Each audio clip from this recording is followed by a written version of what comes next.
नमस्कार। ए संसार रे आम शरीर जो कर्म मान करि थाए से कर्म अनुसार ताकू फल भोगवाक पड़े। ए संसार एक कर्मभूमि। ए कर्मभूमि रे जे जे भली कर्म करिवो से भली फल प्राप्ति निश्चित हो। तेणु आम जो भली कर्म करिबा से कर्मर कार्यकारिता स्वरूप ए संसार रे आमको आमर फल भोग करने पड़ो। यही मर्म ए संसार रे आम्भे दुई गोटी वाक्य प्रकाश करूँ जे आम्भे माने ए संसार रे निशा द्रव्य ठारू आउ आमिष ठारू दूरे रही कार्य करने पड़ो। जदि आम्भे माने प्रकृत दिव्य कार्य मनोनिवेश करुअछंती ताहले आम्भकू ए दुई गोटी जिनिस त्याग करने पड़ो, आमिष आउ निशा द्रव्य। प्रथम ए संसार रे जे कोनोसी असुविधा मान सृष्टि होउची, ए संसार रे जेते क्राइम होउची, जेते अपराध मान घटुची, से अपराधर मुख्य बा मूल कारण प्रायतः यही निशा द्रव्य आउ आमिष को नहीं हो जाए। कारण यह द्वारा ए शरीर इंद्रिय एक निर्दिष्ट स्तर को चली जाए जहाँ द्वारा कि से तार नियंत्रण हराई थाए। तेणु शरीर जो निजर उपर नियंत्रण हराए से किछि भी करने को पछाए ना। यही मर्मरे ए संसार में जिते एभली अन्याय अनीति एभली असुविधा मान सृष्टि होची ए दुई गोटी जिनिस को नहीं। तेणु 2021 मसीह प्रभु श्री निराकार ब्रह्म इच्छा व्यक्त कले जे संसार रे जो असुविधा मान होची, ए संसार रे जो असुविधा मान रही अछि से असुविधा माने केमिति दूर हबो एवं प्रथम से असुविधार कारण कौन, से असुविधार कारण जो खोजागला से आम देखिलु स्थूल भाव रे जे आमिष निशा द्रव्य आउ कामना ए तीन गोटी मुख्य भाव रे ए संसार रे असुविधार कारण हो। तेणु ए असुविधार निराकरण निमित्त ए संसार रे जेहेतु वर्तमान निराकार जुग आरंभ होइछि जहाँकि कली और सत्यर मध्यवर्ती जुग। तेणु कलीर विनाश एवं सत्यर स्थापना निमंते आवश्यक समस्त कार्य जेहेतु वर्तमान अग्रसर कराଯାଉଛି सेही मर्मरे 2021 मसीह स्थिरीकृत है जे जदि मुख्य भाव में तीन गोटी जिनिस असुविधा सृष्टि करछु ए संसार रे, तेणु मुख्य भाव में प्रथम ए तीन गोटी जिनिस को प्रतिहत करिवार अछि। तेणु तीन गोटी जिनिस प्रतिहत तो से भली हो परिबनी। समाज रे जेहेतु ए तीन गोटी जिनिस बिना ए संसार रे प्राय 70% लोक रहिबा असंभव।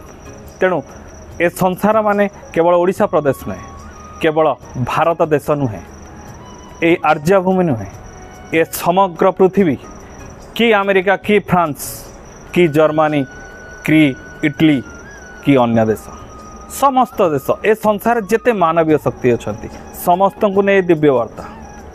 तेरे संसार रे जदि ए तीन गोटी मुख्य जिनिस द्वारा ए संसार विनिष्ट होची बा नष्ट अभिमुखी होची, तेणु प्रथम ए तीन गोटी जिनिस को आमको प्रतिरोध करिया पड़िबो।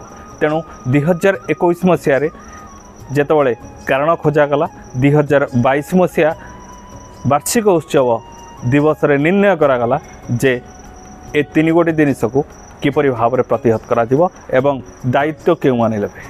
तेणु 2022 मसीह दायित्व प्रदान करागला जे ए तीन गोटी जिनिस को जदि केउ माने भक्षण करुछंती बा से कामना रे पूर्ण भाव में लिप्त होई ए संसार रे अनिष्ट करने को मध्य पछौ नांती, ताहले से तीन गोटी जिनिस को जो माने भी प्रकृत रे ए संसार रे निजर कंट्रोल बाहर पलाउछंती बा निज शरीर स्थिति नियंत्रण हराउछंती, सेमानंकु प्रकृत दंड प्रदान करिवार समय आगमन कराଯାଇଛି। तेणु सेमानଙ୍କୁ दंड प्रदान करने निमंते प्रकृत 3 गोटी शक्ति को निर्देशायित करागला।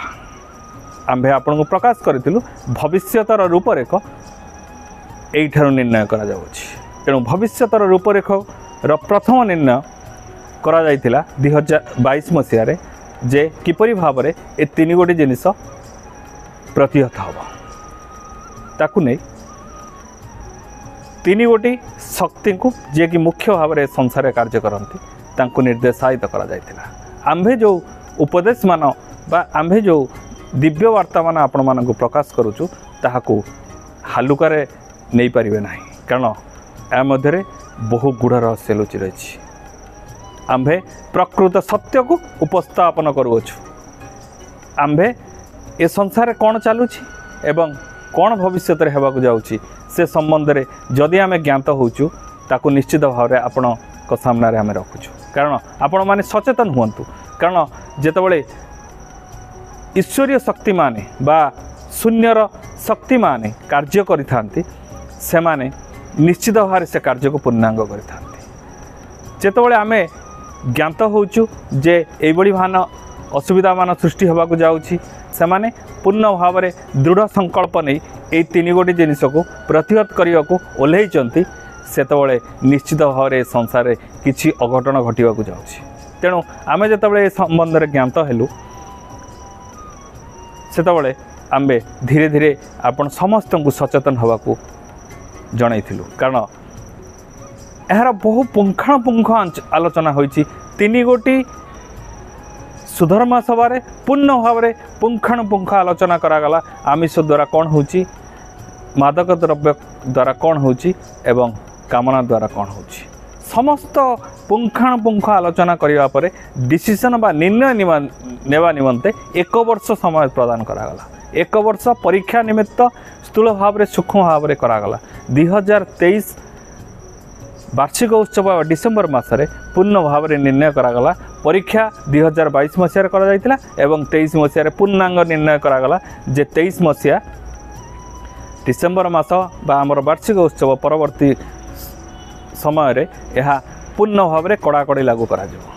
आउ दया क्षमा नहीं, कारण थरे आमे प्रकाश कर देइचु ए संसार को समस्त ज्ञात हो गले जे 3 गोटी जिनिस आपण माने जदि करिवे असुविधार पड़िबे। तेणु कहीं आम उपर दोष दे पारिबेनि बा भगवान को दोष दे पारिबेनि के जना जाइनि, समस्त को जणाई दिया जाइछि जे ए 3 गोटी जिनिस जे करिवो असुविधार पड़ियाकू जिवो। कारण 64 जोगिनी पूर्ण भाव में आपण मानक पई निर्देशायित होई अछंती। जदि आमिष कई भक्षण करती ताकू एक विराट दीर्घस्थायी रोग निश्चित भाव प्रदान करा जिवो। एवं जदि के निशा द्रव्य बा मादक द्रव्य बा सुरापान करती, स्पेशली सुरापान एवं किसी निर्दिष्ट जो निशा द्रव्य को से माने भगवान प्रसाद भाव में अभिहित करी प्रदान करुचंती। आमे ए संबंध में मध्य गत अध्याय प्रकाश करूँ जे कौनसी भगवान निशा द्रव्य आहरण करती ना, जेहेतु आमर पूर्वज माने किसी लिखिदे जाइछन्ति से भली, तेणु आमे माने सही अनुसार कार्य करूछु। जेहेतु आमे माने सही अनुसार कार्य करूछु तेणु आमे माने आज असुविधार पड़िया जाऊँ। आम्भे सबुबले गोटे कथा कहीचु जे ए संसार रे जदि आमे असुविधार पड़िया जाऊँ से आमे निजे ही दायी, कारण आमे प्रकृत रे सचेतन कर दिया जाइछि। आपण मानकु आमे जणे देइछु जे कोनोसी भी परिस्थिति रे आम्भर वाक्य को हल्का निया जाई परिबो नाही, कारण आम्भे बहुत विचार विमर्श करी ए संसार रे दिव्यवाणी जहाँ भी प्रदान करा जाउछि ताकू बहु गुप्त रखी जेतिके आवश्यक ताकू दृष्टि रे रखी केवल आपणक सामने सब जिनस रखा जाउछि। आमे बहुत जिनस उह्य कर दउछु, कारण समस्त जिनस आपन को प्रदान करा जाई परिबो नाही। केवल प्रकृत स्थिति जहाँ आपणकर दरकार रे लागुछि सेही केवल जिनस आपन को प्रदान करा जाउछि। तेणु ए 3 गोटी जिनस जेहेतु ए संसार रे वर्तमान भूल आड़ को नौछि, तेणु ताको प्रतिहत करिया पई समय निर्घंट करा जाई अछि।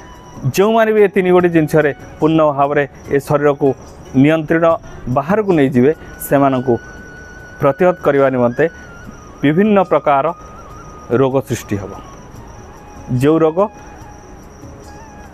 दीर्घस्थायी रोग हम जेहेतु दीर्घस्थायी रोग से माने सृष्टि करने निमंते प्रतिश्रुतिबद्ध होती तेणु से कार्य करेंगे कारण एक वर्ष मध्य आम पूर्ण भाव में ज्ञात अच्छु एवं परीक्षा करी जो माने ये सब जिनस करुँच निश्चित भाव में से असुविधार पड़ती बोली आम दृश्यमान करूँ तेणु आम स्थूल भाव में जेहेतु पूर्णांग भाव में बा से सूक्ष्म सत्ता मान जन था जे कार्यकारी हो कि नहीं तो आम यह पूर्ण भाव में दृश्यमान करी से जनईचु तेणु पूर्णांग भाव में वर्तमान नियम लागू हो जाए बहु असुविधा ये सब नहीं कि पड़वार जाइए आम्भे केवल दिव्यतार वार्ता आपण को जनइलु आपण कर्म लगेबे न लगेबे आपण इच्छा आम्भे चाहिए किसी करें आमे चाहिए ना रोग रोकी पारू आमे चाहिए ना आपण को कौन सी सुविधा बाट करदेव कारण